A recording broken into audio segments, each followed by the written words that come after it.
white-striped boats sailing the choppy surface of the Detroit River. Wynne, when he got up to shake my hand, turned out to be a big, neat man with a black widow's peak trimmed tight to his skull. The graphite frame of his aviator's glasses matched the gray haze where he shaved his temples, and he wore a suit the color and approximate weight of ground fog. He had deep lines in his Miami brown face and bonded teeth with incisors that came almost to a point. It was a predator's face.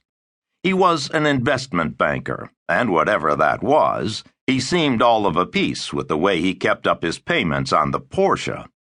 All that gray made sense with the blue walls and yellow-green carpet, like a shark cruising through the bright waters of the Gulf Stream. "Walker Amos," he said, as if he were reading roll call. "Is it a nom de guerre?" "I don't know what that is, but it's on my birth certificate." "I like it. It has a certain smoky strength." "So does bacon. Speaking of that, have you had breakfast?" "Not in years." "I can't manage without it. I missed mine.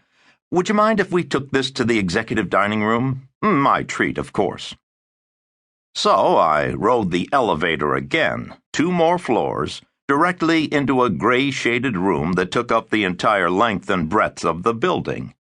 A well-seasoned party in a red jacket with gold buttons greeted him by name and sat us in a booth upholstered in blue leather, looking directly across at the city of Windsor.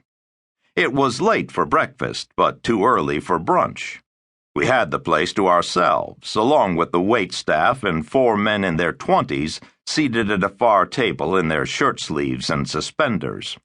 Each had an ear-mounted cell phone, and the way they were conversing without looking at their companions made me wonder if they were talking to each other over the things. "Conquering the world by microwave." Wynne snapped the creases out of his linen napkin. "When I was their age, we did it on the golf course." You have to wonder why the overhead. "This barn, it's our answer to the Roman Forum.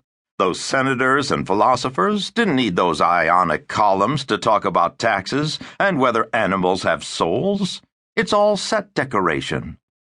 A young waiter in a red jacket with silver buttons arrived with our menus, each the size of a Shakespeare First folio. He asked if we cared for coffee. "A tea, please, Jason. The chef knows my preference." I asked for regular coffee, and Jason drifted away. I browsed the light morning fare, decided on eggs Benedict, sausage links, and tomato juice, which Wynne wrote down on a blank piece of pasteboard with an onyx fountain pen, added some fruit and bran cereal for himself, and handed it to the waiter when he came with the tea and coffee. The setup was like the dining car of a train. When we were alone again, Wynne folded his strong brown hands on the edge of the tablecloth. "I keep seeing your name on reports. The Reliance people employ your services often." "Only when the job involves people. Those big-box agencies are a whiz with computers and blood diamonds and those teeny little cameras you can hide in your belly button. When it comes to stroking old ladies who see things and leaning on supermarket stock boys who smuggle sides of beef out the back door, they remember us little shows." "How big is your agency?" About 6'1" and 180. "Better and better.